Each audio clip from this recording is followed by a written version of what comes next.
Hello and welcome to the Today's Homeowner Weekly podcast. We're here to help you with the challenges we all face as homeowners. I'm Danny Lifford. And I'm Joe Truini. And each week, Danny and I are here on the podcast to answer any and all home improvement questions. And we want to hear from you. Send us your questions or comments at todayshomeowner.com/podcast. Today's Homeowner Podcast is brought to you by the Home Depot. How doers get more done. Make your garden twice as big this summer and get twice the harvest. Right now, get 2 Bonnie Plants 2.32 quart vegetable and herb plants for only $10. Their ready-to-grow starter plants make growing vegetables and herbs at home easier than ever before. Make your garden twice as big this summer and enjoy homegrown fresh vegetables and herbs with Bonnie Plants, 2 for just $10. Feels like 4th of July savings at the Home Depot. How doers get more done. Selection varies by store, in-store only, not available offshore or Alaska. This week we help a homeowner that's having a big trouble with weeds taking over a large concrete paver patio. We'll tell them exactly what needs to be done. Okay, another situation. The wood deck is power washed, it's clean. Now what? To make sure that it looks good through the summer and the summers ahead. Speaking of summer, it's time for our summer checklist from our 4 seasons of home ownership. And also we're going to give some tips on stripping paint from a concrete porch. A lot of outdoor projects which just make sense during this time of the year. Joe, what about a simple solution? All right, Danny, I've got a way to convert an empty soda bottle into a lawn sprinkler. All right, another good little recycling idea on that simple solution. Sounds good. Let's get started. Tammy's on the line. Tammy, welcome to the show, and I'm very intrigued by this picture and this patio that you have. Tell us all about it. Yes. So my husband and I purchased our home back in 2016, and we didn't see at the time that this patio had a weed problem.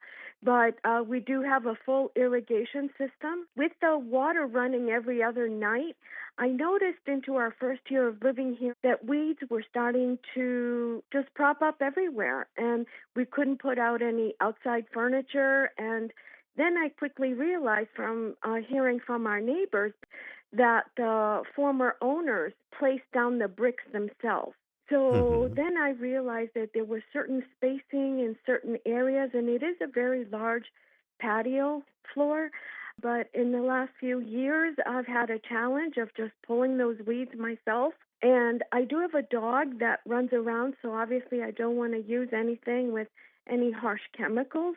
So I'm not sure if I should be replacing this entire patio floor, if I should remove all the weeds and then put a topper on it, or what to do. Let us give you a few suggestions on that. First of all, this is a pretty large area, and if you were to get an estimate of what it would cost to put this type of patio in, you would not want to move it at all, because this is a very expensive area. But I can think of a few things to dress it up a little bit, maybe make it a little more welcoming.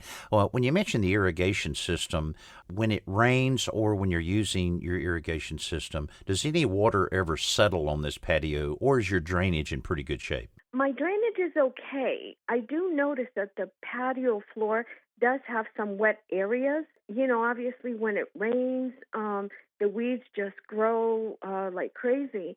And yes, some of the water from the sprinklers does go over. I have a little half wall, and it does reach the patio floor. So yes, it does get wet. Yeah. Well, you may want to run your sprinkler system, your irrigation system manually, just to make sure that you're not regularly watering this area that needs no watering at all. You can't help the rain, but certainly you can, steer that. So that would be one thing. And then battling the weeds, there's a number of ways that you can do that. First of all, the area between all of the pavers, do you have concrete that's holding those together, or is it just butted up tight to one another? I think it's the latter that you just mentioned. Okay, so it's just kind of butted up, and maybe they use some sand at some time, which would be traditional to use. But, well, here's what I would do. I would first of all pressure wash this, and I would look at the rental center for Joe, what is that thing called? I never can think of it. The round surface cleaner? Surface cleaner, yes. Yeah. It's a round device at anywhere from 16 to 18 to 20 inches round. You hook a pressure washer to it, and then it has a concentrated effect to there, and you just walk along with that. Amazing how well it works, and you can go along this thing, and tell you the truth, it keeps you from getting so much of the water splattering up on you or the walls and that kind of thing. And you can get that really good and clean. Then come back and really go after those weeds with a hand trowel or any way to get rid of all of the weeds and the grass that you have in there. Now you have a nice clean area. You have the weeds are gone finally. Then you want to come back with the polymeric sand. Joe, tell Tammy about the polymeric sand, because we mentioned this a lot, and boy, Right. is it ever easy to use and very effective in a situation like this. Yeah, Tammy, people typically use just regular sand, which is fine, except polymeric sand has polymers in it, binders, that when it gets wet, when you sprinkle it with water after putting it between the pavers, it kind of hardens up. And that helps it helps the sand stay in place, but also blocks weed growth from coming through. But backing up one step, I definitely agree with Danny. First, it's a beautiful, and it doesn't look beautiful now because of all the weeds, but it's a beautiful patio. It would cost a fortune to put this in right now. Could you pull these all up and put something else down? Yeah, I guess you could and reuse these elsewhere. But I think I would first try to get rid of the weeds. You hear from people all the time, homeowners have this same problem, maybe not as intense a problem, maybe a smaller patio, but the weeds come through and you just have to deal with it. And you have to deal with it on a continuous basis. And certainly keeping your sprinklers from watering it every night or every other night is a start. But yeah, I think I would just pull up the weeds and just maintain it. Once you kill them, and you can kill them with vinegar. You can kill them with you can rent a propane torch that has a long handle and burn them out. I mean, there are a lot of ways to get rid of them.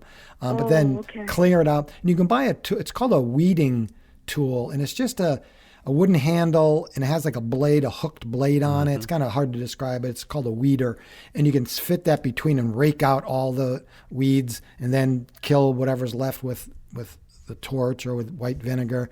I would use home and garden vinegar, which is a lot stronger. But I agree with Danny. I would clean this up.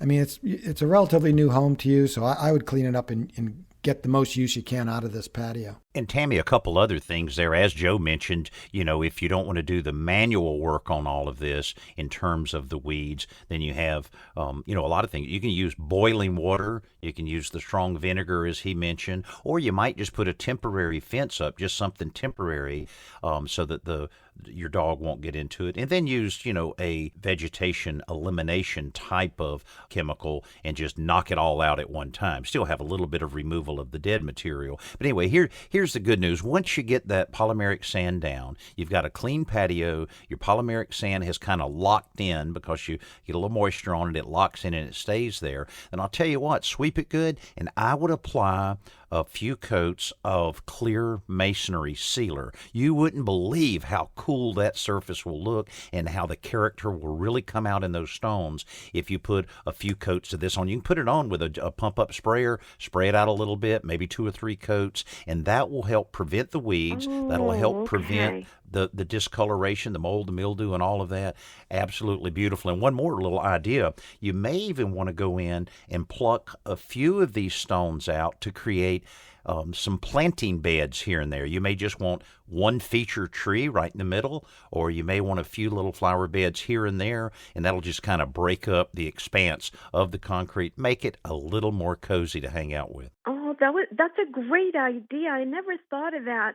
And I just didn't know. I've gotten quotes anywhere from $20,000-$30,000 to replace the floor. I'm like, are there any other options?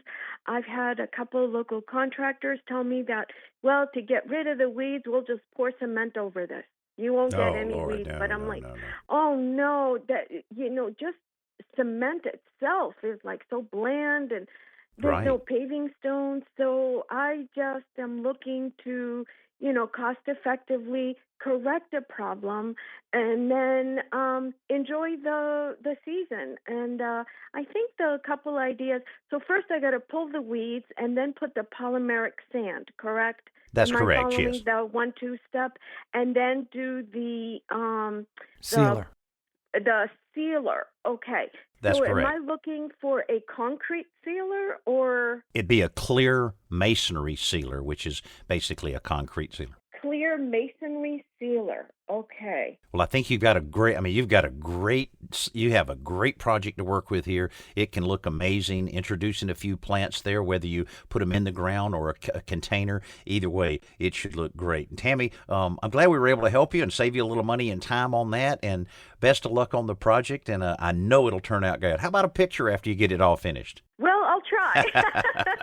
But it really is a lovely property. So thank you very much. Hey, our pleasure. And if there's anything else you run into, you know what to do. Just give us a call here at Today's Homeowner Radio. Yes, I will. Thank you, Danny. Thank you very much. Thank you, Joe. Okay, our pleasure, Tammy. You're welcome. Our pleasure. It's time for our Best New Product segment, brought to you by the Home Depot. How doers get more done. Now, if you have to delay your Saturday morning lawnmower so that you don't disturb the neighbors, well, maybe you need a quieter mower, like the Ryobi 40-volt HP Whisper Walk mower. It's a multi-blade lawnmower that delivers the power of gas with cordless convenience.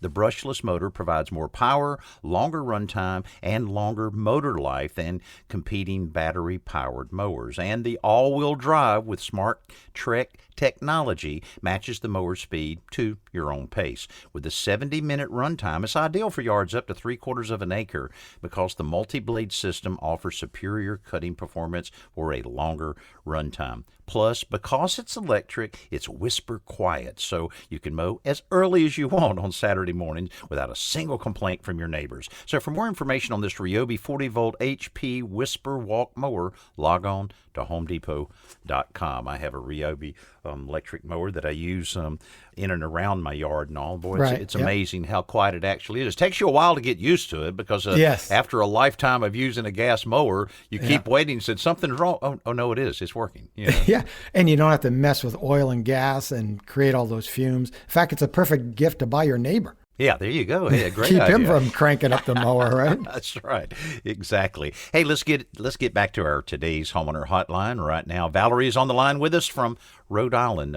Valerie, welcome to the show, and what can we help you with? Oh, thank you. I would like to find out the proper way to apply deck treatment after a deck has been power washed. I have it half done, and I just would like to do it myself. Great. And if I know how to do it properly, I think I can do it. Good. Well, so the deck itself, has it ever had any kind of coating on it at all, any stain or paint? Yes, when it was first built, it had I think it was a transparent type of color applied to it. Okay, so is it clear or does it have a little bit of a color pigment to it? The stain that went on had a little bit of pigment to it, like a little Okay. bit of an orange pigment. Okay, all right. Well, most likely you have the pores of the wood opened up now since you have cleaned it well. It's a great time to look and make sure that all of the boards are in good shape, all of the handrails are nice and sturdy, and if anything needs any little bit of work to kind of shore it up a little bit, I would use long coated deck screws instead of nails to just tighten things up while you have it available there. Then Joe and I always recommend a semi-transparent stain. So you want to buy a good quality stain, go ahead and use the same color, or if you want to change the color up a little bit, the important phrase there is semi-transparent. Mm-hmm. A solid color stain is pretty much like paint, and you really don't want to do that. But with a transparent stain, Right. you're able to apply it. You still have the beauty of the grain of the wood shining through, but you're sealing up the pores of that wood to keep any of the mold and mildew and deterioration from happening. But I'll tell you, an easy way of doing it is use the pump-up sprayer.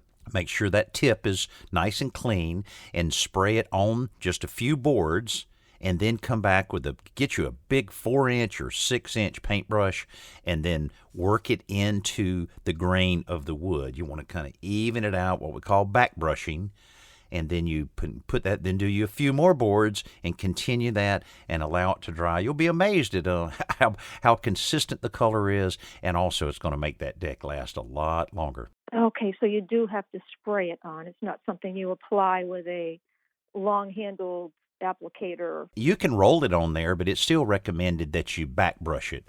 That back brush it, which really doesn't take that long or add too much to it, it just kind of forces it down in there, gets the consistency in there, and to ensure that you're really protecting the wood as much as possible. Joe, what do you think about clear sealer after the semi-transparent stain? Do you think Valerie would need any kind of clear sealer if she uses a good quality semi-transparent?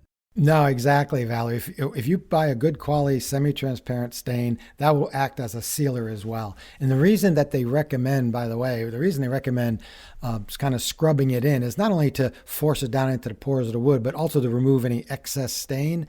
So you want to really scrub it in and then wipe off, either whatever you're using, a long-handled tool with a pad on the bottom or just rags or whatever, and scrub off any excess stain, because if you don't, it'll dry and it'll leave some of that pigment, the color, on the surface, and it could be sticky and that will peel off. So what you want to do is scrub off as much of the stain as you can. If it's too light in color, then you can wait for it to dry and put on a second coat to darken it up a little bit. But and I would let price be an indicator of quality. Bears makes a great one at Home Depot. You can get Benjamin Moore. Benjamin Moore makes one called Arbor Coat. Cabot's is another great line of products. So just make sure you don't buy an inexpensive one, and I think you'll have a really successful looking deck at the end. And how long does it take for it to dry? Well, if it's in the direct sunlight and you scrub it all off, it could be dry to the touch within an hour or so. But read the label, because they may require you to, before applying a second coat, or certainly walking on it, may require an overnight time period, something like that. So is it recommended to do 2 coats, or? No, only if you want to darken up the color. Usually one coat's plenty. The only reason I don't always recommend 2 coats is then people put on too much and then it doesn't dry and then you have a big sticky mess on your hands. Okay. All right. And you can always add a second coat, clean it off, and add a second coat at any point next year even, I'd prefer not to, but. Good, yeah. Just whatever you do, don't put any hard coat on, no polyurethane or varnish or anything like that. Let it just be the stain. No. I'm not fond of chemicals, so this would be good. Just fine. Well, Valerie, we certainly admire your tenacity here to go after it like this. And what a perfect time of the year to get it ready. You'll be so proud of it as you entertain your friends and your family around there. So go after it. And if you run into any snags, you know what to do. Just give us a ring. I will, and I will enjoy doing it. All righty. Thank you very much, Valerie. Best of luck to you, and I hope you have great success on that project. Thank you so much. Okay, it's time for that checklist, that summer checklist from our 4 seasons of home ownership. Now, this is something Joe and I put together years ago, and this basically just is kind of a reminder. All 4 of the seasonal lists kind of work together, but during this time of the year, we're going to recommend a few things. Now, a few of these things you may go, wait a minute, what are we doing that for? Well, it's because it's a good time of the year to do it when people aren't busy. We'll get right on the top 10 list. And by the way, instead of writing this down, just simply go to todayshomeowner.com/4 seasons, and that's the number 4. And you can download all of these lists completely free, all the material lists. We've got videos on there. We've got everything you need. If there's something here that you're not quite familiar with, well, just go ahead and push a couple buttons there and watch a couple of videos, and you'll be able to do all of these. And as we also mentioned, we have 10 things on here, but not all of these things may apply to your particular house. So let's get started on the top 10 must do. Change that air conditioning and the heating system filter. So important to make sure that indoor air quality is what it should be, that your system is working as efficiently as it is. All of that's extremely important. And as we always say, use a better filter, one that's an electrostatic filter. You'll only have to change it every 3 months. That's a lot easier to do. What's next, Joe? Well, next thing is talking about air conditioning. You want to flush out your air conditioner drain line, and you can put bleach in it, and just twice, not a year, but twice in the summer, because of course that's when you're using it the most. So keep that line clear. And if it winds up being clogged up, there's a simple solution Danny and I have shared about using a shop vacuum to suck out any gunk that's clogging up that line. Yeah, and if you want to see that, there is a great video online about that. That's amazing what it can do. It can save you a lot of money and a lot of trouble in potential repairs on that. Great thing to do. Also, this week we're talking a lot about deck repair and deck maintenance, and that's the third thing on our list. is to check for any loose railings or damage on your wood deck and make sure you repair it if necessary. Forget the nails, go straight with coated deck screws. It'll help you a lot more, and it'll make your summer gatherings a lot more safe. And also take a look at your fences and gates. Make sure that any rotted wood you can replace or repair. The gates, you want to make sure they're not sagging and they're swinging freely and not digging into the lawn. And of course, if there's any damaged rails, the horizontal rails, you want to fix those. And a lot of fencing parts can be replaced without taking down the whole fence.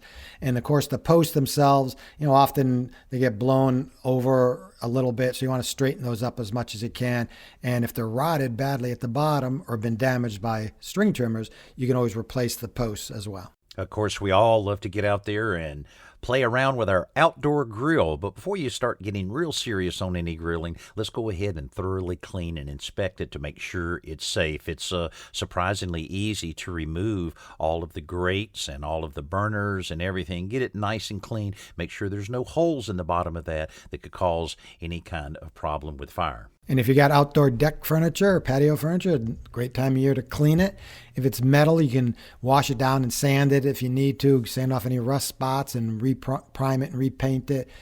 Any wooden furniture you can clean with TSP, trisodium phosphate, and a little water, and then restain it or put a clear wood preservative on it because you want to make sure it doesn't suffer from any water damage. Have your fireplace chimney professionally inspected and cleaned. Why in the world would you do it in the middle of the summer? Because they're available, readily available, because, they're not as busy now, so you can probably get a better price and, a little bit more attention can be, fed into there. And then that way you got it clean, it's all done, and you're ready when winter rolls around. Check the outside of your house, the siding, and any wood trim to make sure it's the paint is well adhered. If you see any blistering paint or what they call alligatoring, where it looks like the skin of an alligator, you want to scrape and sand that off. Be sure to wear a dust mask and eye goggles to protect yourself, and clean off all that damaged paint, prime it, and repaint it. Clean all your windows inside and out. Don't cringe when we say that. It's not that hard. Get one person inside, one person outside,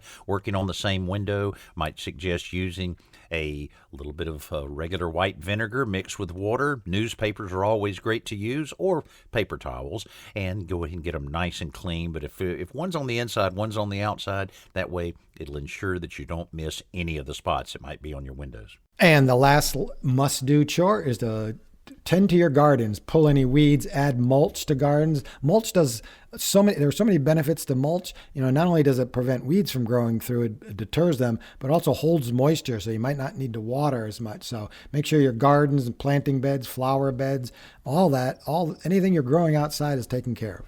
And if you think about, wow, that was a lot of work that we just mentioned there. Really, when you break it all down, average situation, you're spending about 12 hours. You don't need to do it all in one day, of course. Split it up a little bit, make it a lot of fun, and you'll be doing the right thing to protect what might be your biggest investment, your home. Make your 4th of July celebration even bigger this year with savings on everything you need to get your yard ready for summer. Make sure your flower beds and bushes can handle the heat with special savings on Vigoro mulch, now at a new lower price of $2.98 a bag. Keep the sun off your soil and water in the ground. Plus, add a fun pop of color that will last up to 12 months. So hurry in and get your yard ready for celebrating in the sun. Feels like 4th of July at the Home Depot. How doers get more done. Available in-store and online. Color selection varies by store. Danny Lipford here, along with my buddy Joe Truini. A lot of calls, a lot of emails. We want to get right back to the hotline right now. Catherine is on from Arkansas. Catherine, welcome to the show, and tell us about this front porch and what's going on there at your house. Hi, Danny. Hi, Joe. Hello there. We have lived in our house for about 5 years. We have a long front porch. It's concrete. It goes the whole length of the house, and it's about 4.5 feet wide. And it's painted with a white paint. And the paint is peeling. We've got some cracks in the porch. And we'd like to get the paint off and put a stain on that's a color that doesn't show all the dust from the gravel road. But we also want to do it in an environmentally sound way. We've got shrubs around the porch, and we have, lots of wildlife where we live that pass through the yard. So we want to be safe the way that we do it. Okay. All right. Good. Well, I admire that and appreciate that. Fair amount of work ahead of you here, though, because you do have a lot of space to deal with, and of course with your handrails and your columns, having to work around. I'm not sure if I wouldn't try some sanding on this, certainly on the steps.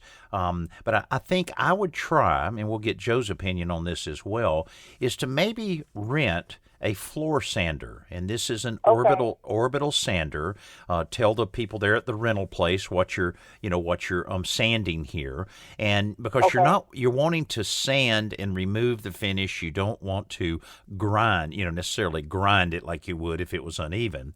So you get the right kind of paper, and you have to practice a little bit on that. Now you want to be careful because it can kind of get away from you, but kind of get in the open a little bit, maybe out there in front of those stairs. I'm looking at your pictures right now, and work with it a little bit. And I think you'll find that that's probably going to be the easiest way to get the bulk of the paint off.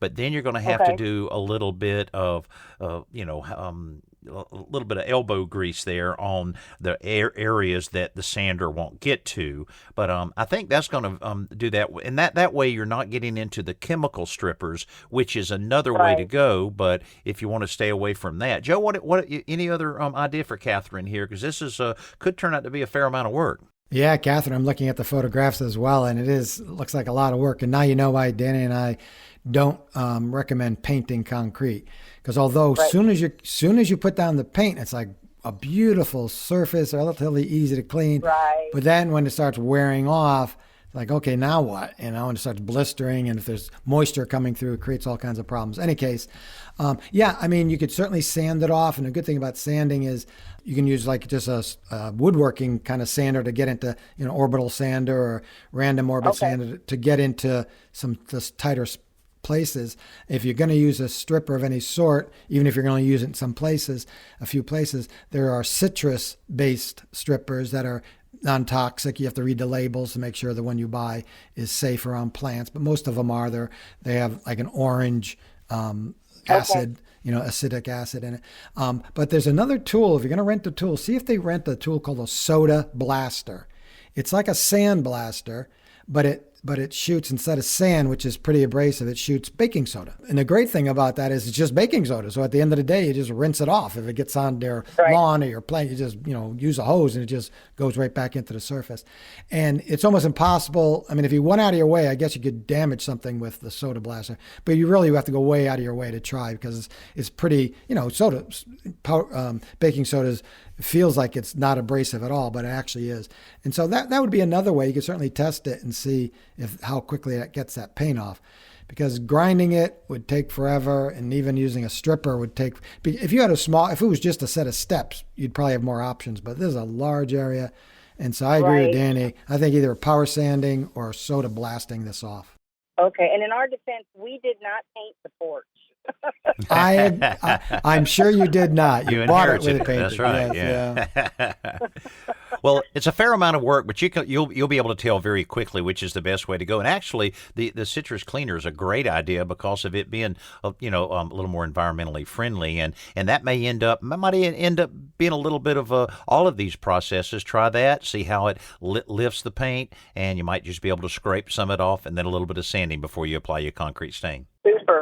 Super. We'll try that. Or, another option is you guys could come and help us with it. Oh, here it comes. I knew that was coming. Beautiful part of Arkansas. We have 2 golf courses in our area. Then you could go down just past Little Rock and dig for diamonds. Oh, yeah. Beautiful. So, there's lots here that could, to attract you to come to Arkansas. Well, Catherine, it's funny that you mentioned that about the diamonds. That has been a dream of my wife forever, and oh my gosh. And we're actually going there in about a month. We'll be. Super. Let's see, what's it called? Diamond Crater State Park. Is that right? Yeah, right. That's right. And we haven't made it there yet, but we're going to go soon. So. So if you find the big one, it's mine. Yeah, we. and if nobody's ever heard of that, Google Diamond Crater State Park. It is a phenomenal place that people do find big diamonds just by digging around on the ground. So I'm going to get my wife some knee pads and a little bitty shovel, and I'm gonna grab a few newspapers, and we're going to have a heck of a time there. So. We'll have a great time. I think you'll love it. Well, good, Catherine. Thanks so much for being with us here on the Today's Homeowner Radio Show, and hope you have a great weekend, and best of luck on your project. Thank you so much, guys. All right, absolutely. Hey, we've gotten some great response off of mentioning the metalroofing.com website, because so many people have questions about that. And the Metal Roofing Alliance is a fantastic, very unbiased organization that gives you the straight scoop on metal roofing. It tells you about the energy efficiency. It tells you about how to choose the right roof. It also shows you through their visualizers how you can download a picture of your home and then import the different types of metal roofing. And there's a lot more available than you can imagine. And you can put that on your visualization of your home and see exactly what it'll look like. Takes all the guesswork out of it. It also will tell you how you can contact a good, capable, and qualified installer in your area to install it. So you need to drop by there, metalroofing.com, and you'll see immediately the wealth of information that's waiting on you there, because that is one of the big questions that we get all the time. Right now, let's shift over to my buddy Joe Truini for this hour's Simple Solution. All right, Danny, next time you need to water newly planted grass seed or maybe a newly planted tree or flower or shrub, and you don't have a sprinkler, you have a few options, right? You can go out and buy one, borrow one, or with this simple solution, you can make one from an empty soda bottle. All you do is drill 3 or 4 holes in a straight line, 1/8-inch diameter holes along the side of the plastic bottle. Then wrap some Teflon tape around the bottle threads. Take off the cap, of course, and wrap them around the threads. Then screw on. At a hardware store you can buy, or home center, you can buy a female-to-female hose connector. So what you do is you attach the female-to-female connector to the water bottle, and then you attach a garden hose to the other end of the connector. And now, of course, you hook it up to the house, and you set this bottle wherever you need to spray water, and turn the water on, open up the spigot, and you can water. You can move it around very easily. It's small enough, it fits into tight spaces. And again, this is just when you want to isolate watering one little spot. And there's a video. If you go to todayshomeowner.com/simple solutions and search for, I think it might just be called Improvised Lawn Sprinkler, you'll see how well this works. And it sprayed quite a bit of water. We actually had to turn down the pressure a little bit because we didn't want it going up over the shrub, but right onto the shrub. Well, that's a great idea, too. If you're doing some planting, some new trees, new shrubs, whatever that you're going to have to really concentrate that watering, irrigation. Great way to do it. Another great simple solution from my buddy Joe Truini, and you can see over 550 more of them right now at todayshomeowner.com/simple solution. Now it's time for our podcast question of the week. We'd love to get a question from you. We make it very simple. All you have to do is go by todayshomeowner.com/podcast. That's what Paul from Mississippi did. Said, "Hi, Danny. My wife and I are building a new home, and I'm acting as the general contractor. I was planning to use spray foam insulation, but after talking to several termite bonding companies, I was surprised that most were hesitant to cover homes with spray foam. Some flatly refused the coverage. Now, why is that? I can't imagine that termites would eat foam insulation. What other options do I have?" Well, boy, this has been a controversy for that's a tough one. Yep. a number of years, and I can tell you, I really explored this real carefully, Paul, because when I built my new home, I was, a big fan of the advantages of having spray foam. So I talked to several termite companies, and a couple of them said no, but the others said we just have to make sure that we don't get ahead of their treatment. So I'd shared with this to you before, Joe, about the extreme measures they took, because prior to pouring the concrete slab, they pumped in hundreds of gallons of chemicals all in the footings and all around the perimeter. Then we poured the concrete. Then we framed. And prior to putting drywall or insulation in, they came back and then they sprayed a clear treatment on the studs themselves, the bottom 4 feet, all the way around the perimeter of the house. Then we finished the house. Then they came back after the landscaping was done and put the Centricon system in around the perimeter, which serves as kind of baiting stations to draw termites there, and then it kills them. So an extreme measure, but with that, they covered all of my house with full coverage for termites. But Joe, maybe step back and explain Paul's question here about why are they hesitant? Yeah, well, termites don't actually eat foam insulation, but they can chew through it. And that's part of the problem. If they chew through it, of course, they can get to the wood. And that's sort of the issue, right? I mean, how do you, if you have fiberglass or rock wool insulation, you need to inspect the wood framing, you just pull the insulation down. But how do you do that with spray foam? Well, you can't. So that's the issue. And plus, not to mention if there's water damage or something like it, you won't see it. So that's really the main concern.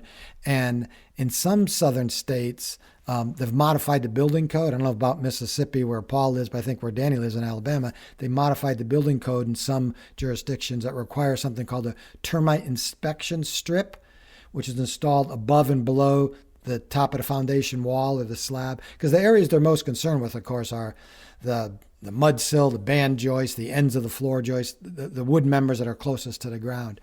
But that's basically the issue, is that if you spray foam in there, how do you inspect the wood if there's damage? Because they could be in there and you'd never know it. And so that's kind of the issue. And it is a state by state issue, maybe even town by town. So Paul's in Jackson, Mississippi. He's going to have to talk to one of the building inspectors there and see what they're recommending, what they're seeing used on homes. Yeah, this is really a pretty big issue when you think about it, because the foam insulation industry, I mean, it's really, I mean, you would not believe how low my power bills are as a result of a lot of things, but primarily having a really weather-tight, really insulated envelope home. And so it does make for a very good from that standpoint, but you just have to balance between these issues. And I think, as Joe said, talk to the local building officials and then, really talk to a number of companies that cover the termite bonding and so forth, and you'll find somebody that you can work with, because otherwise the foam industry would just go away, and it's too big and too advantageous for it to go away. So I think you'll find a good solution in that, but it's certainly working well at my house, and I'm in a pretty termite-prone area, no problems whatsoever. Hey, we really appreciate you taking some time to listen to our Today's Homeowner podcast. And again, we always say it, go ahead and send us a question or a comment that you may have at todayshomeowner.com/podcast. I'm Danny Lipford, along with my buddy Joe Truini. Thanks so much for taking some time and listening to this Today's Homeowner podcast.